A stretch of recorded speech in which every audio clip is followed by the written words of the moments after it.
ভারতের একজন সামরিক কর্মকর্তা তিনি বলছিলেন যে এটা একটা পরিকল্পিত ঘটনা। তো কেউ কেউ বলছেন যে ভাই তিনি যে ভারতের সামরিক কর্মকর্তা এটা পরিচয় নিশ্চিত হওয়া যায়নি, ধরে নিলাম নিশ্চিত হওয়া যায়নি, কিন্তু দ্য রেজিস্ট্যান্ট ফ্রন্ট তারাও কিন্তু বলছে যে তাদের ওয়েবসাইট হ্যাক করে এই হামলার দায়ভার স্বীকারোক্তি ওইটা থেকে পোস্ট করা হয়েছে। অপরদিকে এই পেহেলগ্রামে 22 এপ্রিল যে ঘটনা ঘটেছে, ভারতীয় সেনাদের অনুপস্থিতি, গোয়েন্দা তত্ত্বের ব্যর্থতা, সকল কিছু নিয়ে মোদির এই সরকার ব্যাপক সমালোচনার মধ্যে আছে এবং এটা নিয়ে একটা রহস্যের দানাও কিন্তু বাড়ছে। পাকিস্তান চাচ্ছে যে একটা আন্তর্জাতিক নিরপেক্ষ তদন্ত, যেখানে পাকিস্তান সম্পূর্ণ সহযোগিতা করবে। ইভেন পাকিস্তান বলছে it's a false flag mission against Pakistan. তাদের টার্গেট হচ্ছে আজাদ কাশ্মীরকে নিজেদের সাথে সংযুক্ত করা। তো এই ঘটনাগুলোর মধ্যে দিয়ে আমরা দেখছি যে ভারতের যে গোয়েন্দা সংস্থাগুলো আছে, সেনাবাহিনী আছে বা আরো অন্যান্য ফোর্স, পুলিশ সহ সবকিছু, তারা ঘটাচ্ছে আরেক ঘটনা।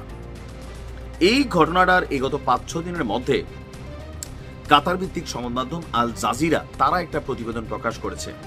প্রতিবেদনটিতে দেখা যাচ্ছে যে পেহেলগামের সেই হামলার পর জম্মু কাশ্মীরের অন্তত 9টি বসত বাড়ি বুলডোজার দিয়ে ধসিয়ে দেওয়া হয়েছে, শেষ করে দেওয়া হয়েছে। কেন? কারণ তাদের দাবি এগুলা বিদ্রোহীদের বাড়ি। বিদ্রোহী কারা? যারা দ্য রেজিস্ট্যান্ট ফ্রন্টের সাপোর্টার আছেন। এটা কিন্তু ভারতের জম্মু কাশ্মীর ভিত্তিক একটা সংস্থা। ফারুক তিদা নামের এক বিদ্রোহীর আত্মীয় বলছেন ভারত এখন ইসরায়েলি কৌশল অবলম্বন করছে, তারা ইসরায়েলিদের মতন বাড়ি ধ্বংস করছে। তো শুধু কি তিনিই বলছেন? না, ভারতের বিজেপির পশ্চিমবঙ্গের যিনি একজন মোটামুটি আওয়ামী লীগ সরকার পতনের পর যিনি বাংলাদেশের কাছে পরিচিত হয়েছেন, শুভেন্দু অধিকারী, তিনি গত পরশুদিন বা ওই ঘটনার পরদিনে বলছিলেন যে ইসরায়েল যেমন ফিলিস্তিনকে শেষ করে দিয়েছে, মাটির সাথে মিশিয়ে দিয়েছে, তাদেরও এই জম্মু কাশ্মীর এবং আজাদ কাশ্মীরে যারা আছে এরকম তাদের সবাইকে মাটির সাথে মিশিয়ে দিতে হবে। তারপরে আমরা দেখছি এমন ঘটনাগুলো বাস্তবেই ঘটছে।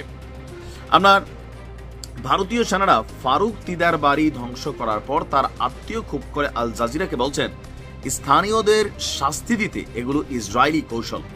এই নিরীহ পরিবারগুলোর দোষ কি? এই বাড়িগুলোর সঙ্গে বিদ্রোহীদের কোনো সম্পর্ক নেই। যখন বিদ্রোহীরা বছর বছর আগে বাড়ি ছাড়ে তখন তারা তাদের পরিবারদেরকেও কিন্তু ছেড়ে যায়। ফারুক তিদা তিনি লস্করি তৈয়বায় যোগ দিয়েছেন বলে ভারতীয় সেনাবাহিনীর আশঙ্কা বা শঙ্কা। তো এই কারণেই তার পারিবারিক যে বাড়ি আছে, যেখানে তার বাপ ভাই বা অন্যান্যরা থাকেন, বাড়িটাকে বিস্ফোরক দিয়ে গুড়িয়ে দেওয়া হয়েছে। তাদের কাছে কি কোনো সুস্পষ্ট তথ্য আছে যে এই ফারুক তিদা এই ঘটনার সাথে সম্পৃক্ত? বাট এখন এটা একটা ট্রেন্ড। ফারুক তিদার পরিবার বলছে যে 1990 সালের দিকে তিনি পাকিস্তান চলে যান। কত সালে? 1990, মানে আজ থেকে প্রায় 35 বছর আগে এই ফারুক তিদা বাড়ি ছেড়ে চলে যান, যার পরে কখনো তিনি বাড়িতে আসেন নাই। দক্ষিণ কাশ্মীরের পুলওয়ামা গ্রামের স্থানীয়দের বক্তব্য সন্দেহভাজন আরেক বিদ্রোহী আহসান শেখের বাড়িও ধ্বংস করেছে ভারতীয় সেনারা। একই বক্তব্য যে লস্করি তৈয়বার সন্দেহভাজন সদস্য, তার বাড়িটি ধ্বংস করতে গিয়ে আরো 12টি বাড়ি মোটামুটি আধা ধ্বংস করে দিয়েছে ভারতীয় সেনারা। তাদের বক্তব্য আমরা ঈশান নামাজ পড়ছিলাম, তখন তারা আমাদের প্রতিবেশীদের বাড়িতে বিস্ফোরণ ঘটায় এবং এই বিস্ফোরণে আশেপাশের অনেকগুলো বাড়িঘরও ধ্বংস হয়েছে। আমাদের কি দোষ? আমরা এখন কি করব জানি না, তারা শুধুমাত্র আমাদের প্রতিবেশী ছিল। তো এভাবে পেহেলগ্রামে হামলার পর জম্মু কাশ্মীরের বিভিন্ন জায়গায় গণগ্রেপ্তার চালাচ্ছে ভারতীয় সেনাবাহিনী এবং পুলিশ, এবং এ নিয়ে সেখানকার মানুষের মধ্যে উদ্বেগ তৈরি হচ্ছে। আমি বরাবরই বলি, পাকিস্তান থেকে আইসা এই জম্মু কাশ্মীরে অভিযানের দরকার নাই। কেন? এই জম্মু কাশ্মীরে বিগত মোদির সরকার আসার পর যতগুলো ঘটনা ঘটছে, তাদের 370 অনুচ্ছেদ তুলে নেওয়া হয়েছে। এমনকি কিছু হইলেই এদেরকে পাকিস্তান পাকিস্তান বলা হয়।